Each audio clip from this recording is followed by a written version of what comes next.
Salam semua, hari ni cikgu nak bincangkan soalan Maths Form 4, topik 7, graf gerakan. Soalan dipetik daripada latihan 7.2, muka surat 205. Okey, soalan nombor 3. Kalau kita tengok soalannya, dia berkaitan dengan graf laju masa. Graf laju masa, okey, kecil kan? Okey, tak apa, besar sikit. Okey. Alright, so sekarang ni nombor 3, soalan A dulu cikgu bincangkan. Jumlah jarak. Okey, dia kata nak jumlah jarak dalam meter yang dilalui semasa kadar perubahan laju terhadap masa kereta tersebut bernilai positif. Okey, first korang kena tahu dulu apa itu kadar perubahan laju.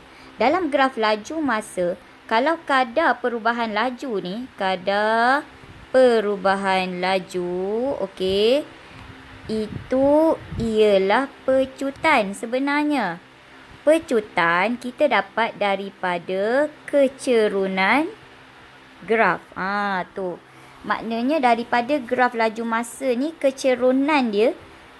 Kecerunan macam mana dapat? You all tengok balik, kalau yang macam ni, garis yang macam ni, dia ada kecerunan, betul? Kecerunan di mana M sama dengan Y2 tolak Y1 per X2 tolak X1. Itu kecerunan. Kecerunan, okey, dia ada kecerunan yang positif dan kecerunan yang negatif. Kalau kecerunan yang positif, garis tu dia macam ni. Kalau kecerunan yang negatif, garis tu macam ni. Tu kena tahu. Ni belajar dalam garis lurus kan? Okey, so sekarang ni dia kata jumlah jarak. Dia nak tahu jumlah jarak dalam meter yang dilalui semasa kadar perubahan laju terhadap masa, iaitu pecutan itu yang didapati daripada kecerunan itu bernilai positif. Bila bernilai positif, maknanya sini dengan sini. Bernilai positif kat sini dengan kat sini kan? Okey. So sekarang ni, bila jumlah jarak, dalam graf laju masa, tadi kadar perubahan laju, iaitu pecutan, kecerunan. Okey. Sekarang ni bila jumlah jarak pula, yang dia nak cari jumlah jarak. Jumlah jarak ialah luas di bawah graf. Maknanya ni, luas di bawah graf ni. Bila kita nak cari jumlah jarak dalam graf laju terhadap masa, ni graf laju terhadap masa yang awak dapat ni. Maknanya nak cari jumlah jarak dia mesti cari luas di bawah graf. Okey, kalau nak cari jarak, cari luas di bawah graf. Okey. Okey, so sekarang ni dia nak jumlah jarak. Kan kita nampak ada dua kawasan di mana kecerunannya bernilai positif. Kawasan yang pertama, ini kawasan yang pertama atau kita kata kawasan A. Yang ni kawasan yang kedua atau kita kata kawasan B. So kita perlu mencari A dengan B lah.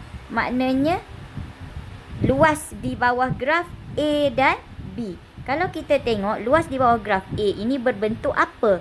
Berbentuk trapezium. Macam mana nak mencari luas trapezium? Setengah darab dengan hasil tambah sisi yang selari. Cikgu buat pen lain sikit. Di manakah kawasan trapezium? Di sini Di sini kawasan trapezium. Di manakah yang selari? Yang selari korang tengok, yang selari tu.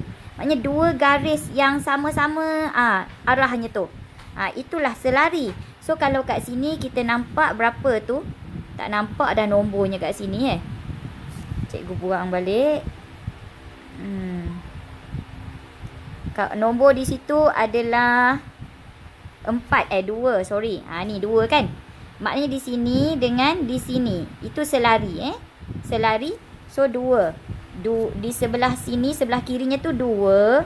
Ditambah dengan di sebelah kanannya ini berapa ni? Daripada sini ke sini ni, kamu tengok sini. Itu 2 tambah 6 Maknanya panjang ini 2, panjang ini 6. Gitu. So 2 tambah 6 setengah darab hasil tambah sisi yang selari didarab dengan tinggi. Tinggi trapezium adalah yang menyambung dua sisi yang selari itu, 3. Begitu. Setengah darab 2 tambah 6. Kalau kita letak bracket macam ni, tak payah letak darab kan? 2 tambah 6 darab 3. So jadinya, ini kita cari satu-satu lah ya. Kawasan A dulu. Setengah kali 8 kali 3. So kalau kita potong, ini 4. 4 kali 3 jawapannya 12. Ini kawasan A. Okey, lepas tu kita cari pula kawasan B. Kawasan B cikgu buat dengan pen oren kot. Kita try. Okey. Oren. Okey, ni yang ni kawasan ni Kawasan ni. Ni kawasan B. Okey, kawasan B pun bentuknya bentuk trapezium. Okey, bentuk trapezium.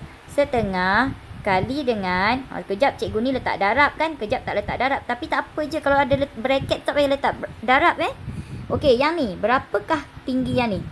Tinggi yang ni kamu tengok sini. Sini 6 kan? Tengok dekat paksi Y. Sebab ini kalau nak cari panjang jarak ni, tengok paksi Y. 6. So 6. Tambah dengan yang sebelah kanan ni.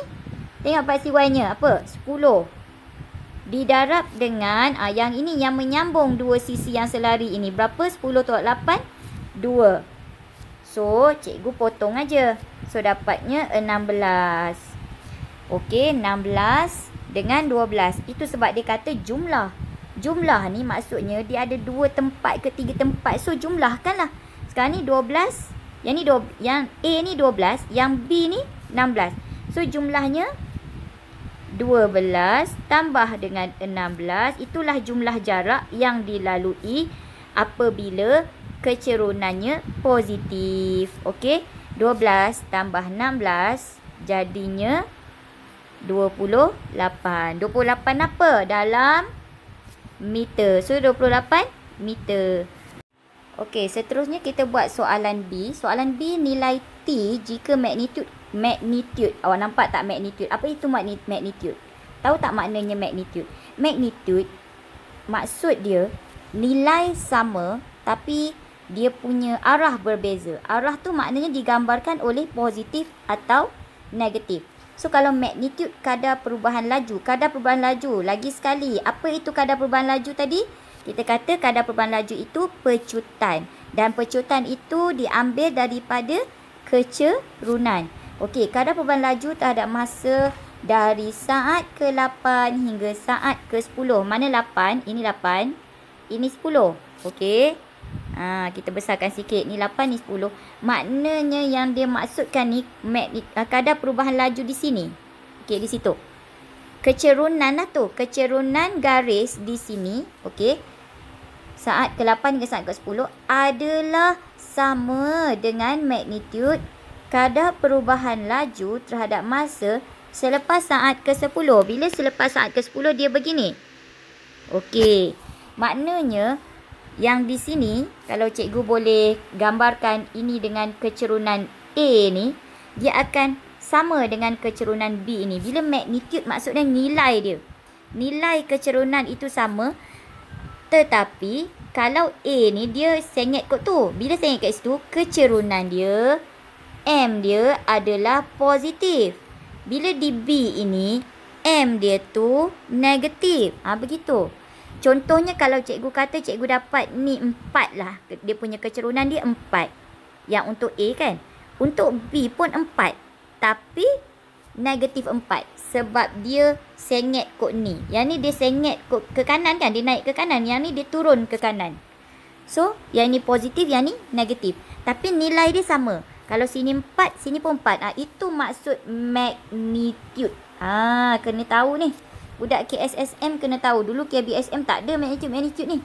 Okey, sekarang ni nilai T. Dia nak nilai T ni Alright, so apa kita buat? Kita cari A punya kecerunan. Kita tanda A, tanda B. Bagi tahulah pemeriksa bahawa tempat yang kita nak cari tu kecerunan A. M itu korang kena tahu kan. Jangan tanya cikgu pula. M tu apa benda cikgu? M tu kan kecerunan.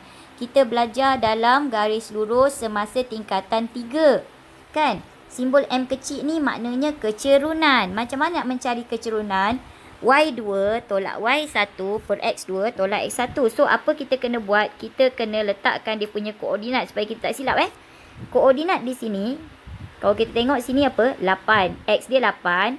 Y dia 6. Untuk koordinat di sini. 8, 6. Untuk koordinat di sini. Sini apa?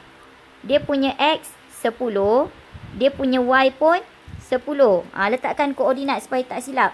So, kecerunan ingat Y2. Koordinat Y-nya, perbezaan koordinat Y-nya. 10 yang koordinat Y ni 10 tolak 6 per dengan 10 tolak 8. Perbezaan Y, ini koordinat Y, ini koordinat Y, ini koordinat X, ini koordinat X. Kalau yang ini korang tolakkan yang atas tolak bawah kan. Kalau yang ini tolak yang ini, yang X pun yang ini tolak yang ini. Kena selaras macam tu. Cikgu ambil 10 ni tolak dengan 6 ni. Okey, atas perbezaan Y per dengan yang X pun cikgu selaras 10 tolak dengan 8. Harap korang faham So 10 tolak 6 4, 10 tolak 8 2. So 4 per 2 jadinya 2. Okey, dapat kecerunan A ni 2. Bila magnitude sama, yang ini pun nilai kecerunannya 2. Tapi dia bernilai negatif 2 So sekarang ni koordinat di sini kita dah tahu 10 10. Koordinat di sini kan kita nak tahu T ni kan apa kan. So koordinatnya T kosong. Bila baca koordinat ni kena tahu baca X dulu. T dia punya Y kosong. T kosong. Okey, so sekarang ni dia kata kecerunannya sama kan. Nilainya sama. Nilainya 2 tapi negatif 2. Tadi positif 2. Nampak ni positif 2. Sekarang nilai dia negatif 2 selepas 10 ni. Selepas 10 saat ke 10 Okey, so sekarang ni kecerunan dia di situ. Tengok Y dia 10 tolak kosong per dengan 10 tolak kosong. Okey, sekarang ni kita buat macam ni. Bila kita ni sebab berhati-hati sekarang ni siapa yang lebih besar? Kalau kita tengok, okey, 10 ini dengan T ini, siapa lebih besar? T lebih besar kan? So, kita kena tolakkan T tolak 10 So, maknanya kita kena start daripada kosong. Kosong tolak 10 per dengan T tolak 10. Hati-hati. Kita ambil logik lah. Sebab T ni kita tak tahu kan? Kalau T tu kita tahu, senang. T ni kita tak tahu. So, kita logiknya kan 10 dengan T, mestilah T lebih besar daripada 10 kan? Sebab 10 tu kat sini. Ni 10. Ni T. Kalau logiknya pada garis nombor, semakin ke kanan, semakin membesar. Sebab tu kita target kat sini, kat bawah ni, kena letak T tolak 10. So, bila T tolak 10, yang atas ni, perbezaan Y pun kita kena start daripada kosong. Kosong tolak 10 per T tolak 10. Hati-hati mesti Y dulu per X Perbezaan Y2 tolak Y1 per X2 tolak X1. Perbezaan Y per perbezaan X. Kita samakan dengan negatif 2. Sebab tadi nilai dia kan sama. 2. Sini 2. Sini pun 2. Tapi dia bezanya tu positif negatif. Kalau sini positif 2. Kalau sini negatif 2. Okey, sekarang kita nak bekerja, nak mencari T. Okey, kalau macam ni keadaan dia, macam mana tu? Kita kena bawa naik yang T tolak 10 ni ke sebelah sana menjadi darab. Okey, kosong tolak 10 dapat negatif 10. Sama dengan negatif 2 ni kita mendarab dengan T tolak 10. Ingat T tolak 10 itu ungkapan algebra, maka kita kena letakkan bracket. So, negatif 10 sama dengan negatif 2T. Negatif darab negatif. Ingat tu. Tambah 20. So, negatif 2T kan. Cikgu nak bawa dia ke sebelah kiri supaya dia jadi positif. 2T sama dengan negatif 10. Cikgu nak bawa ke sebelah kanan. Belah kanan dah ada 20 sebagai tuan rumah. Tambah 10. Jadi 2T sama dengan 30. Maka T sama dengan 30 per 2 jadinya 15. So, T tu dalam saat kan. So, 15 saat. Gitulah.